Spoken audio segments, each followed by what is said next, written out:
Здравейте, днес ще правя анбоксинг на масажен пистолет Technicar XCY. Да започваме. За целта ще ни е необходимо да използваме макетно ножче. Ето това е любимото ми макетно ножче, единствено. И започваме анбоксинга.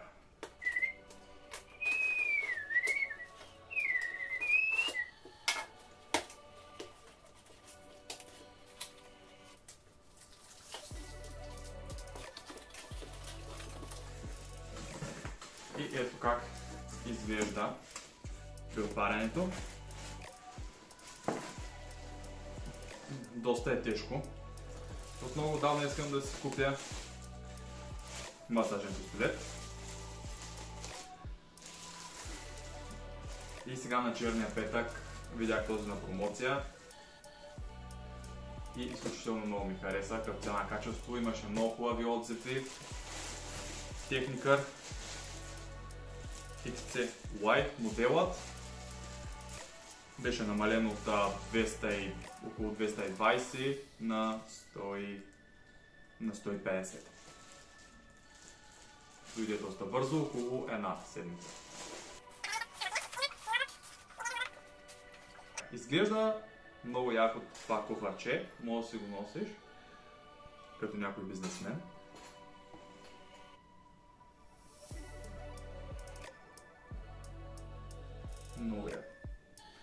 Много е яко това куфърче, самата кутия. И сега ще го отваря се по много интересен начин. Все едно ще отварям нещо много скъпо или ще варя пистолет. Истински пистолет. Отваряме, може да е бомба.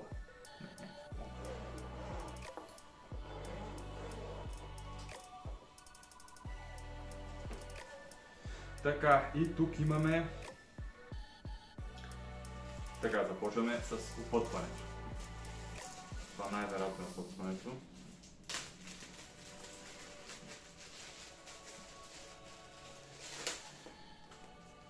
Опътването е кратко, най-вероятно няма да ни трябва. Тук са техническите характеристики, приставките. Така. Тук имаме някакви... Чакайте да ми изгубя още на отварянето.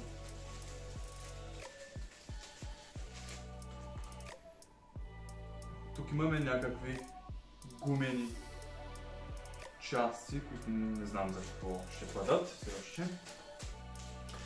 Тук имаме уплътнение, за да запази уреда жив и здрав, докато стигне до мен. Тук какво приятно. Така, тук имаме приставка номер 1. Тук бяха написани, чакайте да ги прочита. Това е приставката Fork. Не знам дали ще се вижда. Така. Приставка номер 2. Bullet. Имате приставка Bullet.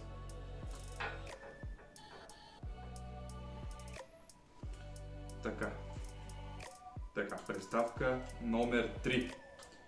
Приставка номер 3 е тази приставка. Тази, която най-вероятно всеки е виждал в TikTok или в някой клип. Това е класическата и най-използвана приставка. Приставка номер 3. Flat. Ето така изглежда. Не знам колко добре виждате по принцип, но колко толкова. Приставка номер 4. Golden Finger. Ето така изглежда. Изглежда малко странно. И приставка номер 6. Даже не мога го прочита. Аз ще нарека бетоноразбивач. Ето така изглежда се едно ще кърпите бетон или мазилка. Разбира се, получавате зарядно.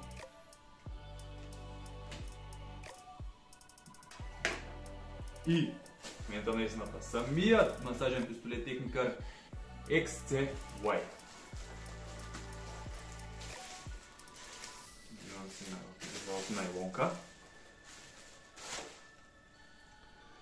И изглежда изключително готин. Изключително скъп и качествен изглежда. Доста е тежичък, между другото. То пише сигурно колко грама е. Но сега не мога да намеря точно къде. Килограми 100. Килограми 100 е това нещо. И си, наистина си тежи си на мястото. Ето имате Technicar, тук логото. Значи, така, ето тук имате за зареждане изход и ето тук имате бутон, който се включва. Оп, светна в зелен. Добре, много е, значи още по-модерен. Ето тук светва дисплея.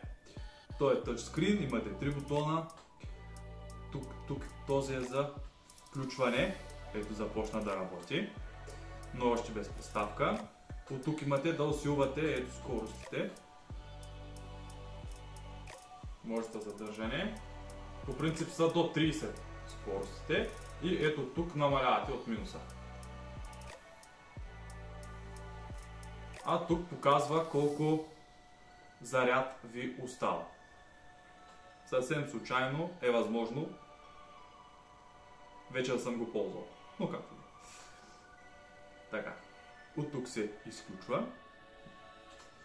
И реално тук има нещо като някакво копче, ама още не знам какво е. И това е общо взето изключително лесен за използване. Нека сега да видим да сложим някоя приставка. Ето тази, която е класическата. Ето тук се влиза съвсем лесно, без много сила. И натискате бутона и започва да масажира. Изглежда много яко.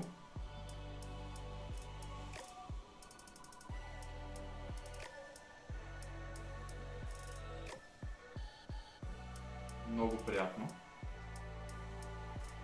И започвате да се масажирате.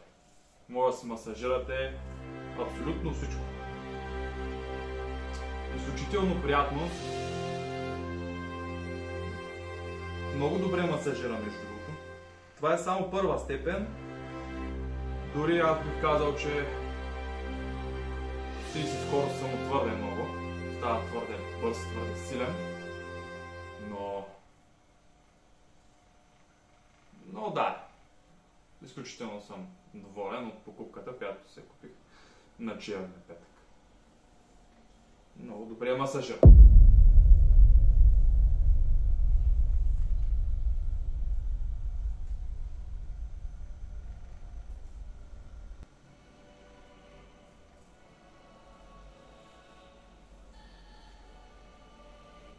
Така, нека да видим с приставката. С приставката Бургия.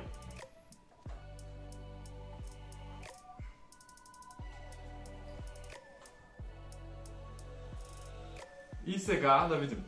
Приставката бетоноразбивач. Извинете. Всъщност не е лошо. Я да видим сега на последна скорост. Не знам дали чувате вибрация. Обаче това нещо, верно мога да изкърти някой мазука. Бетон няма да раби, обаче мазука. Да, според мен 30 скорост са прекалено много, но за различни хора най-вероятно има хора, които и желаят по-висока скорост, т.е. по-голяма бързина на вибрацията. Да. Определено на мен 300 скорост не е прекалено много. Но все пак съм си доволен от доволен съм изключително много от масажера. За какво е полезен по принцип? най-вече заради възстановяване след тренировка. Отделно, разбира се, просто прави много приятни масажи, много е лесен за използване, може сам да се масажираш и може някой друг, абсолютно. Просто си го включваш, ако имаш нужда, особено вечер преди лягане е много приятен, много лесно се застива след един масаж от масажорен пистолет.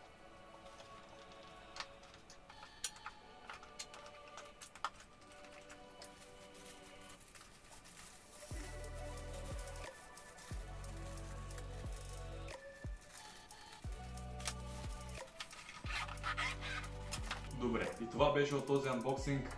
Надявам се ви е било полезно. Напишете отдолу в коментарите дали вие сте използвали точно този масажор или някой друг. Може да напишете в коментар дали сте доволни, дали искате да си закупите. Може да напишете коментар дали да правя други подобни клипчета с анбоксинг. Оставете по един лайк и се абонирайте за канала. Благодаря ви, че изгледахте и до скоро!